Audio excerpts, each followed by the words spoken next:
শুরুতেই যেন পারমাণবিক যুদ্ধের দামামা বেজে উঠেছে ভারত এবং পাকিস্তানের মধ্যে। গত 2 দশকের মধ্যে এই প্রথমবার দেশ দুটি এমন ভয়াবহ সামরিক সংঘাতের দ্বারপ্রান্তে এসে দাঁড়িয়েছে। সম্প্রতি পেহেলগামে একটি হামলার ঘটনা ঘটে। সেই ঘটনার জের ধরেই গত বুধবার মধ্যরাতে ভারত পাকিস্তানের বেশ কয়েকটি স্থানে ক্ষেপণাস্ত্র নিক্ষেপ করে, আর এর সাথে সাথেই পাকিস্তানও দিয়েছে দাঁত ভাঙা জবাব। তারা দাবি করেছে ভারতীয় আকাশ সীমা লঙ্ঘনকারী 5টি যুদ্ধ বিমান এবং একটি ড্রোন তারা ভূপাতিত করতে সক্ষম হয়েছে। এই পরিস্থিতিতে রীতিমতো ভয়ে কাঁপছে ভারত। ফলস্বরূপ ভারত নিয়ন্ত্রিত কাশ্মীরের বিভিন্ন এলাকায় স্কুল কলেজ অনির্দিষ্টকালের জন্য বন্ধ করে দেয়া হয়েছে। একই সাথে বন্ধ করে দেয়া হয়েছে সেখানকার বিমানবন্দরও। আজকের ভিডিওতে আমরা এই সংঘাতের বিস্তারিত কারণ, ক্ষেপণাস্ত্র হামলার ঘটনা, পাকিস্তানের পাল্টা জবাব, ভারতের প্রতিক্রিয়া এবং কাশ্মীর জুড়ে তৈরি হওয়া ভীতিকর পরিস্থিতি নিয়ে বিস্তারিত আলোচনা করব। তাই ভিডিওটি শেষ পর্যন্ত দেখার অনুরোধ রইল। পেহেলগামের ঘটনার জের। ভারতের ক্ষেপণাস্ত্র হামলা। কিছুদিন আগে পেহেলগামে একটি দুঃখজনক হামলার ঘটনা ঘটে। যদিও এই হামলার পেছনে কারা ছিল তা এখনও নিশ্চিতভাবে জানা যায়নি। তবে এই ঘটনাকে কেন্দ্র করে ভারত ও পাকিস্তানের মধ্যে উত্তেজনা ক্রমশই বাড়তে থাকে। এর ফলস্বরূপ গত বুধবার মধ্যরাতে ভারতীয় সামরিক বাহিনী পাকিস্তানের অন্তত 9টি স্থানে একযোগে ক্ষেপণাস্ত্র হামলা চালায়।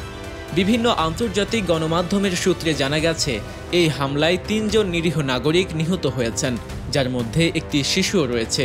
এছাড়াও অন্তত 12 জন গুরুতরভাবে আহত হয়েছেন। এই আকস্মিক এবং নজিরবিহীন হামলায় 2 চিরপ্রতিদ্বন্দ্বী দেশের মধ্যে যুদ্ধাবস্থার আশঙ্কা আরও কয়েক গুণ বেড়ে গেছে। সীমান্ত পেরিয়ে ভারতের এই ক্ষেপণাস্ত্র হামলা নিঃসন্দেহে পরিস্থিতিকে আরও জটিল করে তুলেছে এবং পাকিস্তানের পক্ষ থেকে এর কঠোর প্রতিক্রিয়া আসা স্বাভাবিক ছিল। ভারতের ক্ষেপণাস্ত্র হামলার পরপরই পাকিস্তান বসে থাকেনি। তারা তাৎক্ষণিকভাবে এর কঠোর জবাব দিয়েছে। পাকিস্তানের সামরিক বাহিনী দাবি করেছে যে তারা ভারতীয় আকাশসীমা লঙ্ঘনকারী 5টি অত্যাধুনিক যুদ্ধবিমান এবং একটি ড্রোন ভূপাতিত করতে সক্ষম হয়েছে। পাকিস্তানের সামরিক মুখপাত্র লেফটেন্যান্ট জেনারেল আহমেদ শরীফ চৌধুরী আন্তর্জাতিক বার্তা সংস্থা রয়টার্সকে দেয়া এক সাক্ষাৎকারে এই চাঞ্চল্যকর তথ্য নিশ্চিত করেছেন।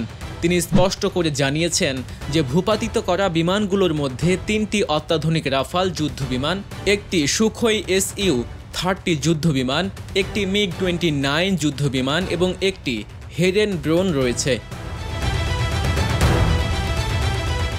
লেফটেন্যান্ট জেনারেল আহমেদ শরীফ চৌধুরী আরও জানান, প্রতিরক্ষামূলক পদক্ষেপ হিসেবে এই ব্যবস্থা নেওয়া হয়েছে কারণ ভারতীয় বিমানগুলো তাদের আকাশসীমা থেকে দূরপাল্লার অস্ত্র ব্যবহার করে পাকিস্তান ভূখণ্ডে গোলা ছুড়েছিল। তিনি জোর দিয়ে বলেন যে পাকিস্তানের আকাশসীমা এবং সার্বভৌমত্ব রক্ষা করতে তাদের সামরিক বাহিনী সর্বদা প্রস্তুত এবং যে কোনো আগ্রাসনের সমুচিত জবাব দিতে বদ্ধপরিকর। যুদ্ধবিমান ভূপাতিত করার এই দাবি যদি সত্যি হয় তবে তা নিঃসন্দেহে ভারতের জন্য একটি বড় ধাক্কা। বিশেষ করে রাফালের মতো অত্যাধুনিক যুদ্ধবিমান হারানোর খবর ভারতীয় বিমান বাহিনীর সক্ষমতা নিয়ে প্রশ্ন তুলতে পারে। তবে ভারতের পক্ষ থেকে এখনও পর্যন্ত পাকিস্তানের এই দাবির কোনো আনুষ্ঠানিক প্রতিক্রিয়া জানানো হয়নি। ভারত ও পাকিস্তানের মধ্যে যুদ্ধ বিমান বিধ্বস্ত বা ভূপাতিত করার পাল্টাপাল্টি দাবি নতুন কিছু নয়। এর আগেও বিভিন্ন সময়ে উভয় দেশ একে অপরের বিমান ভূপাতিত করার দাবি করেছে।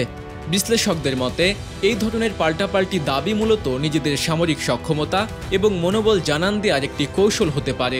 উভয় দেশই তাদের নিজ নিজ জনগণের মধ্যে একটি বার্তা দিতে চায় যে তারা তাদের আকাশসীমা এবং দেশের সার্বভৌমত্ব রক্ষায় সক্ষম। তবে এই ধরনের দাবি অনেক সময় আন্তর্জাতিক মহলে বিভ্রান্তি সৃষ্টি করে এবং উত্তেজনা আরও বাড়িয়ে তোলে। নিরপেক্ষ তদন্তের মাধ্যমে এই ধরনের ঘটনার সত্যতা নিশ্চিত করা সম্ভব। পাকিস্তানের পাল্টা হামলার দাবির পরপরই ভারত নিয়ন্ত্রিত কাশ্মীরের পরিস্থিতি সম্পূর্ণভাবে পাল্টে যায়। সেখানকার স্থানীয় প্রশাসন দ্রুত বিভিন্ন সতর্কতামূলক পদক্ষেপ গ্রহণ করে। ফলস্বরূপ জম্মু, সাম্বা, কাঠুয়া, রাজৌরি এবং পুঞ্জ এলাকার স্কুল কলেজ সহ সমস্ত শিক্ষা প্রতিষ্ঠান অনির্দিষ্টকালের জন্য বন্ধ ঘোষণা করা হয়েছে। শিক্ষার্থীদের নিরাপত্তা এবং যে কোনো অপ্রীতিকর ঘটনা এড়াতে এই সিদ্ধান্ত নেওয়া হয়েছে বলে স্থানীয় প্রশাসন জানিয়েছে। শুধু শিক্ষা প্রতিষ্ঠানই নয়, ভারত নিয়ন্ত্রিত কাশ্মীরের বিমানবন্দরও সাময়িকভাবে বন্ধ করে দেয়া হয়েছে। যদিও বিমানবন্দর বন্ধের সুনির্দিষ্ট কারণ সরকারিভাবে জানানো হয়নি, তবে ধারণা করা হচ্ছে আকাশপথে যে কোনো ধরনের ঝুঁকি এড়াতে এই পদক্ষেপ নেওয়া হয়েছে। বিমানবন্দর বন্ধ থাকায় সাধারণ মানুষ এবং পর্যটকদের মধ্যে চরম আতঙ্ক ও অনিশ্চয়তা সৃষ্টি হয়েছে। কাশ্মীর জুড়ে এই ধরনের কঠোর পদক্ষেপ প্রমাণ করে যে ভারত পাকিস্তানের পাল্টা হামলা এবং সামগ্রিক পরিস্থিতি নিয়ে যথেষ্ট উদ্বিগ্ন। স্কুল, কলেজ এবং বিমানবন্দর বন্ধ করে দেওয়ার সিদ্ধান্ত সেখানকার সাধারণ মানুষের মধ্যে ভয় ও আতঙ্কের পরিবেশ সৃষ্টি করেছে। ভারত ও পাকিস্তানের মধ্যে এই ক্রমবর্ধমান সামরিক উত্তেজনা আন্তর্জাতিক সম্প্রদায়ের জন্য একটি বড় উদ্বেগের কারণ। দুটি পারমাণবিক শক্তিধর দেশের মধ্যে যে কোনো ধরনের বড় সংঘাতের পরিণতি অত্যন্ত ভয়াবহ হতে পারে। ইতিমধ্যেই বিভিন্ন আন্তর্জাতিক সংস্থা এবং প্রভাবশালী দেশ উভয় পক্ষকে সংযত থাকার এবং আলোচনার মাধ্যমে শান্তিপূর্ণ সমাধানে আসার আহ্বান জানিয়েছে। তবে বর্তমান পরিস্থিতিতে উত্তেজনা কমার কোনো লক্ষণ দেখা যাচ্ছে না, বরং উভয় দেশই তাদের সামরিক প্রস্তুতি জোরদার করছে বলে খবর পাওয়া যাচ্ছে। এমন পরিস্থিতিতে আন্তর্জাতিক সম্প্রদায়ের জোরালো হস্তক্ষেপ এবং মধ্যস্থতা ছাড়া এই সংঘাতের শান্তিপূর্ণ সমাধান কঠিন হতে পারে। ভারত ও পাকিস্তানের মধ্যে এই অপ্রত্যাশিত সামরিক সংঘাত কোন দিকে মোড় নেয় তা বলা মুশকিল, তবে এই অঞ্চলের শান্তি ও স্থিতিশীলতার জন্য উভয় দেশের সংযম এবং আলোচনার টেবিলে ফিরে আসা অত্যন্ত জরুরি। প্রিয় দর্শক, আপনাদের এই বিষয়ে কোনো মতামত বা জিজ্ঞাসা থাকলে কমেন্ট বক্সে জানাতে পারেন। আর আমাদের ভিডিওটি ভালো লাগলে লাইক এবং শেয়ার করতে ভুলবেন না। ধন্যবাদ।